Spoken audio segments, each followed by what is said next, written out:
we are 20 days away from the season opener between the Eagles and the Cowboys, and all eyes continue to be on Micah Parsons as negotiations for a contract extension remain at a standstill. Team owner Jerry Jones said he would not trade Parsons after the edge rusher made his trade request public on August 1st.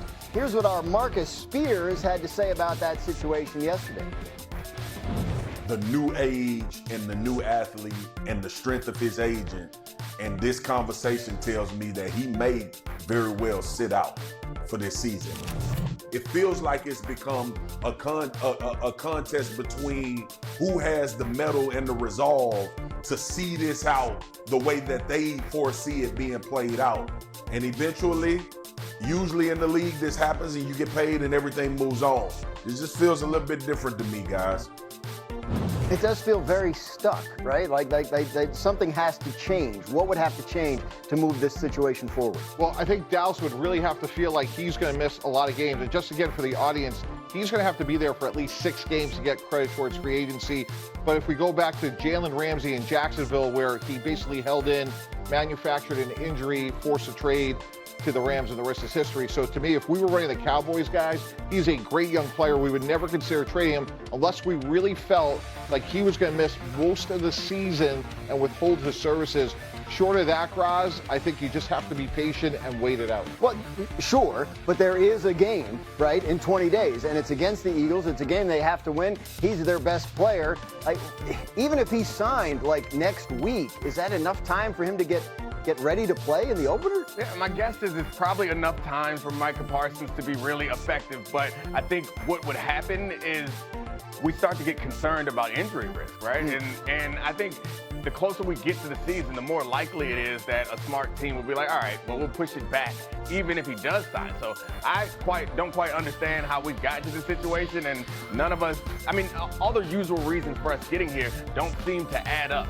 This is not the type of player or the type of situation that we end up like this. So I think there's more going on that we don't understand. Yeah, indeed, to that point, we had that with Darrell Reeves. We had a holdout, we got him signed, and then he went out and got hurt against the Patriots, and it was so deflating. So it's really something they have to be thinking about. That does happen. I mean, these situations, even when they get resolved, there's still some leftover bad blood, and you know, what we're talking about in terms of the injury risk. Like, what do the next couple weeks look like here?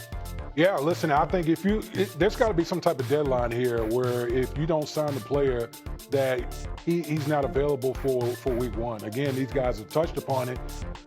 There's nothing like there's only one way to get in football shape. That's play football. If you're not out there practicing with the pads on, even if you sign a contract, you run the risk of getting injured. And so there has to be some type of hard deadline between the Cowboys and Micah Parsons. Say, look, we don't get this thing resolved by this time, you're not going to be available for week 1 against the Philadelphia Eagles. What's the date where, like, if we don't get this resolved by this time, we actually change our minds, start thinking about trading it? Like, when does that happen? Oh, I mean, you know, once you start missing games, now you're in a different territory because, you know, you're withholding your services. You start, you know, you're not available for the team.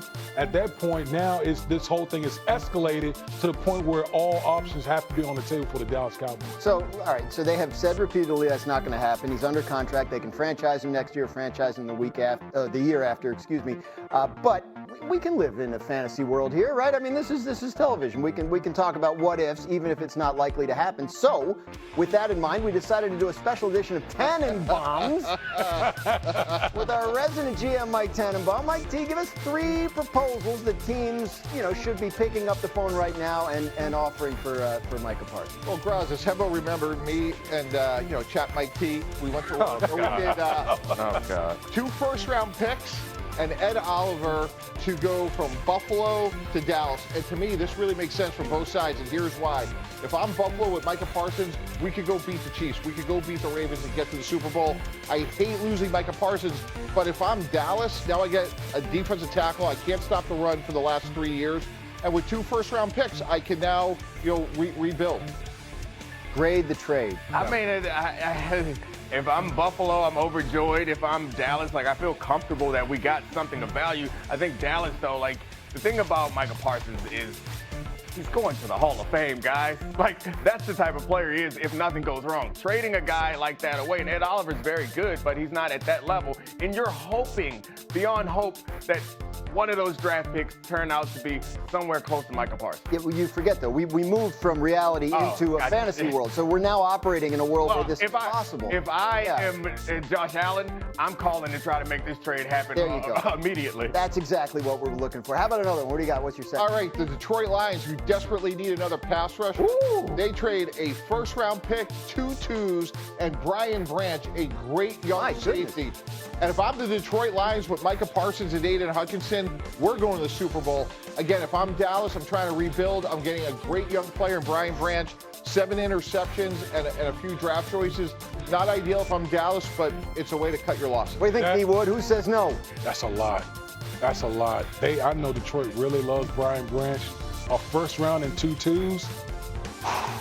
Who says no? That's a heavy price I right say there. no. That's a heavy price right there. Detroit's trying to get Aiden Hutchinson signed at the same position. They're going to pay both those guys? Sure. Aiden and Micah. Yeah. With that offense, let's go. I like him. Like when the GM retires, like he's paying everything. Yeah,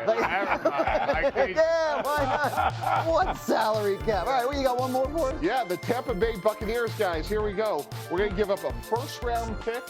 Bucky Irving, a great young running back. And Vita Vea, you want to stop the run? And let's give Micah Parsons to the 4-time NFC South champion Tampa Bay Buccaneers. Who says no to this? If I'm the Cowboys, I get a great running back, which I really need. I got maybe the best run stopper in the NFL and a first-round pick. Neek? Yeah, I mean, again, this is exciting. It's more exciting for the teams receiving Micah Parsons, which drives home the fact, Cowboys, you got to sign him. Because as good as these packages are that you're sending to the Cowboys, I'm still like, but Micah Parsons, but he changes games almost every time he's on the field. He creates turnovers, sack fumbles. Like he causes the protection to have to slide his direction. Like that to me is as valuable as it gets in the NFL. I think that's where we've landed, right? Let's come back now from our fantasy world and where the Cowboys insist they won't trade Micah Parsons, and we all sort of agree that they're right not to. Who knows how and when this situation will resolve itself, but Lyman has some beers. Got to hydrate. D. Wood, of course it's the offensive lineman. Like we're the best position group on the team. That's just dudes being dudes right there. Look at that. That's peak human being right there. And of course, like 2 of the guys there didn't even practice, you know? Which is so on point. It's not their first beer of the day. I would have been, that's me right there. I know. Not practice, I know that. Come on, man. Stop hating. They're still humans because they didn't practice. They Never in the cornerback room, and never always the offensive lineman. Let's talk quarterbacks now with a couple of QB quick reads. Dominique, what does Jackson Dart need to prove this weekend against the Jets? I think he has some expectations now coming off of a good performance against the Bills. I think he needs to prove that he can do it again. And I know it's the preseason. We don't want to overhype this situation, but it's really hard to play well at any point in NFL. He did it once. If he can do it again, I think we can start to get excited, and Mike gets what he wants. Mike T's been pounding the drum for the Giants to start Jackson Dart right out of the gate. Dart Vader strikes again, sharpen the dart. Dartboard dominance. I mean, we could keep going this is terrible. Why did anybody tell him not to do that? Yeah, but in all seriousness,